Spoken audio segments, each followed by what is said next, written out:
Hello friends, welcome to my channel Sheetal's kitchen Gujarati. નોરતાના ઉપવાસ ચાલી રહ્યા છે મિત્રો, ત્યારે આઠમ પર બનતો ચણાનો આપણે જે માતાજીનો પ્રસાદ બનાવતા હોઈએ છીએ તેની રેસીપી હું આજે તમારી સાથે શેર કરવા જઈ રહી છું. તો મિત્રો, રેસીપી વિડીયો એન્ડ સુધી જરૂરથી જોજો, અને જો મારી ચેનલ પર નવા આવ્યા હો તો ચેનલને સબસ્ક્રાઇબ જરૂરથી કરજો.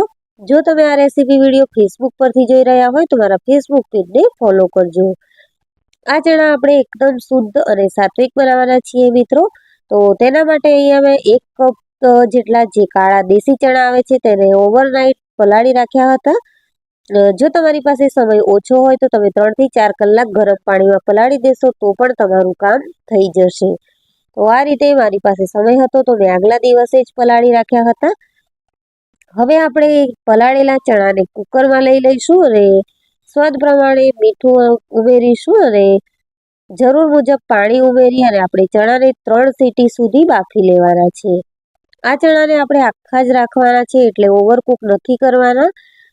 મીડિયમ ગેસની ફ્લેમ ઉપર 3 વિસલ થશે એટલે આપણા ચણા છે તે સરસ એવા ઓવરકુક થયા વગરના બફાઈ જશે. આ રીતે આખા જોવાશે, છતાં તમે જોઈ શકો છો કે એકદમ સારી રીતે મેશ થઈ જાય છે.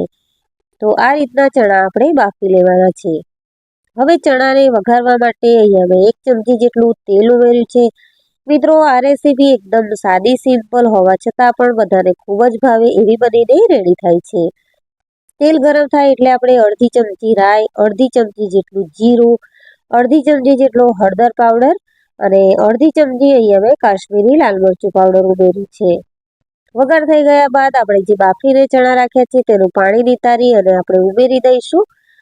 બધું જ પાણી છે તે કાઢી લેવાનું છે અને એકદમ કોરા ચણા આપણે કઢાઈમાં ઉમેરી દેવાના છે. આ રીતે સરસ એવું મિક્સ કરી લઈશું. થોડું મીઠું ઉપરથી આપણે જરૂર લાગે તો ઉમેરવાનું છે. 1 ચમચી જેટલો અહીંયા મેં ધાણા જીરું પાવડર ઉમેર્યો છે. આમાં તમે લીલા મરચાં કે આદુ પણ ઉમેરી શકો છો, પરંતુ મેં બિલકુલ કશું જ નથી ઉમેર્યું. અડધી ચમચી જેટલી ખાંડ ઉમેરીશું, એટલે બધો જ ટેસ્ટ છે તે બેલેન્સ થાય અને ચણા ખાવામાં ખૂબ જ ટેસ્ટી લાગે.